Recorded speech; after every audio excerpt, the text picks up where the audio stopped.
Welcome to a Healthy Push podcast. I'm Shannon Jackson, former anxiety sufferer turned adventure mom and anxiety recovery coach. I struggled with anxiety, panic disorder, and agoraphobia for 15 years. And now I help people to push past the stuff that I used to struggle with. Each week, I'll be sharing real and honest conversations along with actionable and practical steps that you can take to help you push past your anxious thoughts, the symptoms, panic, and fears. Welcome. You're right where you're meant to be. Let's stop pretending to be okay and instead embrace our humanness. So if you're a client or a student of mine, you already know how important it is to allow yourself to be human. And I teach so much about this topic because I know that if we all did more embracing of our humanness, we wouldn't be struggling so much and we would all experience so much more joy and peace and freedom. So back when I was struggling, I did lots of pretending. And when I say lots, I'm talking every day. Like a lot of moments of every day I was pretending. I was pretending I was okay when I wasn't. I was saying I'm good when somebody would ask how I was doing, knowing full well I was anything besides good. I would pretend that I wasn't anxious when I felt incredibly anxious. I would also pretend that I wasn't having a panic attack when I was experiencing a full-blown panic attack. I would also hide what I was struggling with from everyone and always try to appear to be, quote, normal and like I had it all together. And it was exhausting. It led to so much isolation, and I already felt a whole ton of isolation, and it just didn't feel good. It really piled on top of the not okayness and sadness that I was already experiencing. Does any of this sound familiar? Yeah, so I want to start by talking a little bit about why we pretend and why we think we have to pretend. Because when we dig into the why and we understand why we do what we do, it can really help us to uncover lots of insights about ourselves that can really then help us to change our behaviors and create new and healthy habits. So, a couple of big reasons why we pretend. One, I think the first is it's really often a learned behavior. I work with lots of clients and students who will say, yeah, Shannon, I grew up with parents or caregivers where they told me, we don't talk about emotions. We just put on a face. You're fine. You're just feeling a little bit anxious. You're scared. But we really didn't talk about it. We didn't talk about not feeling okay. We didn't make space for it. And I really didn't know what to do with the not okayness. And I think the other way that we've learned this behavior of pretending is societal and cultural influences. I think so often in our day-to-days, we hear so much messaging surrounding happiness, and there's just so much toxic positivity and just this idea that we all have to appear like we have it all together and everything's great and fine and we're all not struggling. And it's like, what? And of course, social media doesn't help because there, everyone appears to have a happy and joyful and these perfectly curated lives with no struggles, which is just so far from the truth. And so this is a big reason why we pretend. We learn it and then we sort of just fall into the behavior. And number two, I think really at its core of why we pretend is because it's a coping mechanism. And maybe for you, it's a coping mechanism that was passed down to you by a caretaker, but maybe it's a coping mechanism that you've adopted. And pretending is a coping mechanism that we use because it really helps us to avoid what we're feeling and experiencing. Because let's face it, it can be really uncomfortable, right, to face the hard stuff. And it can sometimes feel like a better option in the moment to ignore and suppress what's going on rather than to face the not okayness and to make space for it. But that very short-lived in the moment, ignoring and suppressing is just that. It's super short-lived. And the more you ignore and suppress, it just continues to bring up those feelings of not okayness.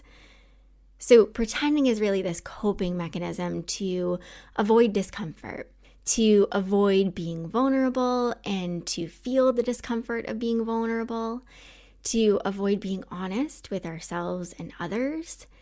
And it's really this coping mechanism to avoid the unknown. Because it's like, if I open up and I actually show my not okayness, I don't know how I'm going to respond, but I also don't know how other people are going to respond. Like, am I going to be received? Are they still going to like me? And of course, as humans, we fill in the blanks with all the worst case scenarios, and we tell ourselves, hold it all in. It's just better to do this, because if you don't show this stuff to anyone, everything will be okay. And this is so far from the truth. And I recognize, right, this coping mechanism has probably worked to some degree or in some capacity for some time. But acknowledging when you are struggling and going through adulthood and really realizing this probably isn't working so much, this doesn't actually feel good, and pretending doesn't feel good, and I really don't want to do this anymore. I know all of it can be really scary, especially the not knowing that if we let ourselves feel what we're feeling and really show it rather than pretending, it's like, can I handle it? Am I going to be okay? Am I still going to like me? And I want you to know the answer is yes. Leaning into the not okayness actually helps to alleviate the uncomfortable feelings you're facing. Like all of these uncomfortable feelings that you're wanting to stop and to go away, the key is leaning into it and letting yourself be seen for the honest truth of your not okayness then helps you to be honest with yourself and to connect with yourself and truly see you for you. Because the reality of pretending is that it puts you so far from yourself. It really disconnects you from yourself. And in order to heal and grow and love yourself, you have to be close to yourself. So letting yourself be seen for the honest truth of your okayness is raw and it's beautiful and it is so freaking freeing. So I want to share a story with you. I was talking to a one-on-one client of mine the other day, and she said, Shannon, I feel like I wake up every day and I put on a mask. And I'm always trying to make it seem like I'm, quote, normal, and I have it all put together. But on the inside, I am experiencing so much struggle. I'm so anxious and fearful in my everyday. But now I feel like I've put on so many masks that I don't even know who I am anymore. I don't even know what to do. I don't even know how to not pretend. And this is such a common place that so many people get to. But it is so good when you have this awareness and this realization that it's where you're at. And, we were talking and I said to her, I think it's interesting because the reality is, yes, we put on masks for others because we want to appear to be, quote, normal and like everything's okay, because a lot of this messaging that we've got tells us just continue to act normal, right?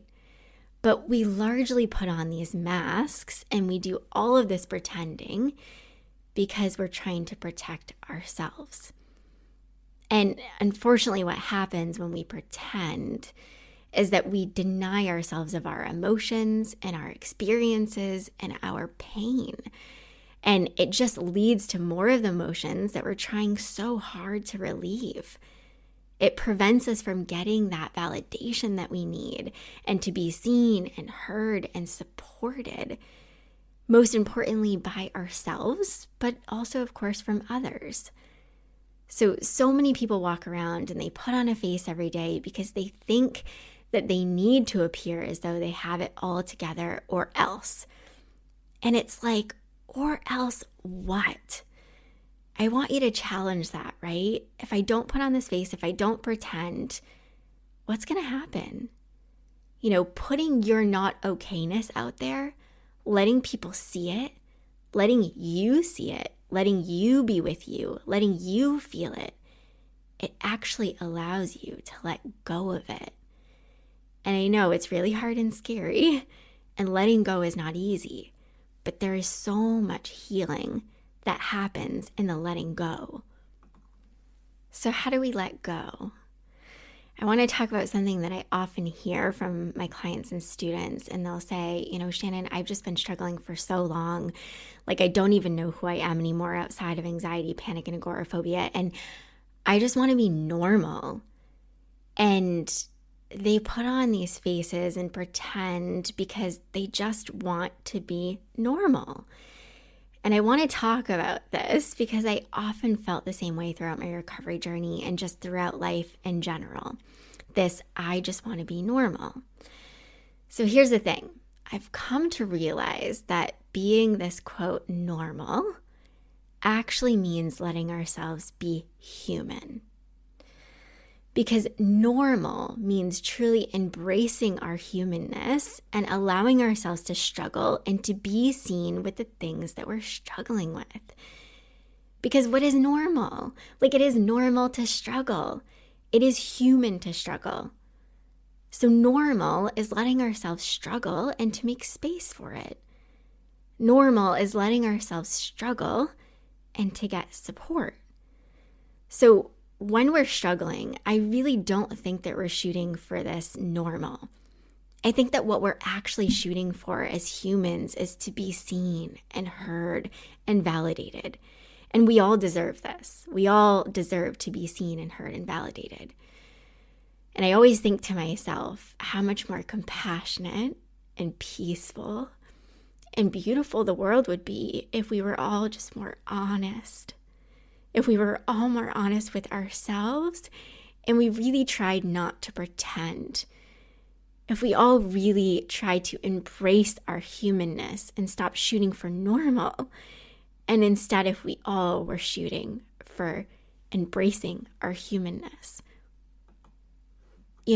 I don't have many friends. I'm talking like 2 to 3 really close friends that I really enjoy spending time with and that I love. And it's because I really crave connection, like true connections where we don't bullshit and we don't say we're fine when we aren't. Connections where we hold lots of space for each other in our not okayness. And connections where we hold space for the growth that happens when we let ourselves be with our struggles and really be seen in them. And I want to tell you this story because it's funny. I went out with my friend the other night, Britt, and we were talking about this subject. And he said, when people ask me how I'm doing, I tell them. And I said, even to people like you're not really close with, like people you don't really know? And he said, absolutely. I'm always honest with myself about how I'm feeling. And I don't expect anything in return. Like, I don't tell people how I'm feeling. I don't say I'm not okay and expect the other person to have some amazing response or to fix my shit or to even in that moment, like hold space for me. I just have to be honest with myself about how I'm feeling. And I thought, dang, like it's truly not about the other person. It's not about what they might think or what they might say or how they might respond. It's about being honest with ourselves. And I recognize that you might be thinking like, yeah, kudos to your friend, but I'm not telling perfect strangers that I'm not okay. And I get it. That's fine. But I think the message here is you have to be honest with yourself. And we have to stop trying to fool ourselves. And we have to actually be honest with ourselves. And being honest with ourselves helps us to be connected with ourselves. And you need that. So I want to give you some more practical steps that you can take to embrace your humanness and experience more of that peace, joy, and freedom that you're wanting. So the first is, I really want you to resist putting on the mask. Like, be honest with yourself and how you're feeling when you feel it. If you're not okay and you're not feeling okay, it's okay. Let yourself be with that not okayness. I think we're always trying to do our way out of not feeling okay. Like, if I just put on that cute outfit, if I just put on makeup, if I just listen to the happy music, if I just try so hard to make myself happy. And it's like, what if we don't?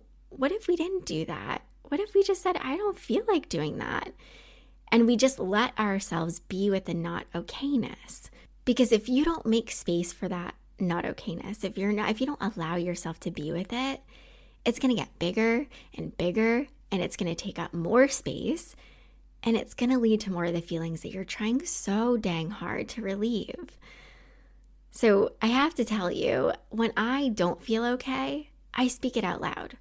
And this is something that works for me, and I want you to obviously find what works for you. I've given you some ideas, but I truly let myself be with it. Like my students know, my Panic to Peace students, because I share it with them. I will walk around my house and I will dance and sing. And it's not like in this, I'm trying to get myself happy, because it definitely doesn't look like that. But I literally will say to myself, like, I feel sad and it's okay. There's nothing wrong with how I feel. And you can tell I'm not a singer and I'm not going to try to sing for you. But I will literally say out loud, I feel blah and it's okay. There's nothing wrong with how I feel. And I love using that laughter and that playfulness to help me work through the not okayness. But for me, I have to put it out there. And I can't put that mask on. Because I know if I try to pretend and I try to suppress and I try to act like it's not happening, it's just going to get bigger and bigger and take up more space with things that I don't want to be there. So the next is, I want you to really practice being honest and not pretending with those you trust and feel comfortable with. I want you to really practice being vulnerable with somebody you trust and feel comfortable with. And when they ask how you're doing, tell them. Like, really push yourself to tell them. Or don't even wait until they ask. Just say, hey, I want to talk to you. I'm not feeling okay, and I would love some support. I want you to think about a time where a loved one or a friend came to you and told you that they weren't okay, and they leaned on you. And I want you to think about how that felt. Didn't it feel so good to hold space for their not okayness and to support them? I bet it did. I know it always does for me. And I'm saying this because I think we often play that game of, I can't tell people how I feel. I can't tell people that I'm not okay. I don't want to burden others. I don't want other people to have to carry this. I don't want other people to think I suck. Like, I just don't want people to think I'm weak or a burden, or on and on and on, right? But the reality is, the people that you have in your life that love and support you, they want to love and support you. That's what they're there for. It's one of our greatest roles in the relationships that we have, is to be able to love and support each other. So they want to support you because they love you. And the truth is, as humans and our humanness, we all crave this. We all crave to help each other and support each other because we're a species that loves connectedness. We crave connectedness.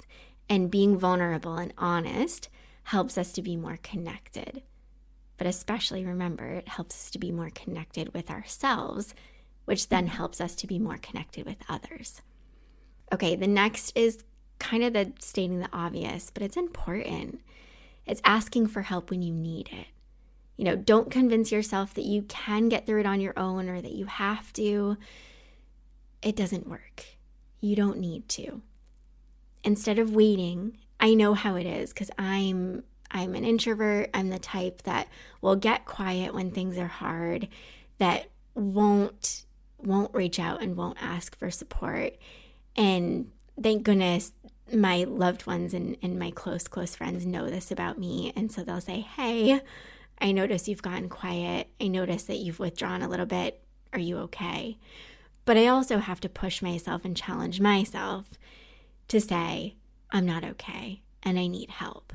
And that's something that I've been practicing a lot more recently, and it's been incredibly, incredibly helpful to get that support when I need it. So really challenge yourself, push yourself to ask for help when you need it. The next kind of goes along with this one. Find a coach or a therapist, like somebody you can talk to openly and honestly with, somebody that you trust, somebody that you can come to and just say, I'm not okay, and I want space for it and I want to feel that safety and I just need to be with it and I need you to help me to be with it. That is incredibly helpful.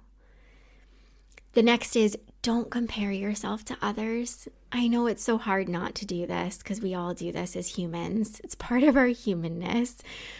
But part of it is acknowledging and being aware of when you're doing it and reminding yourself we are all human.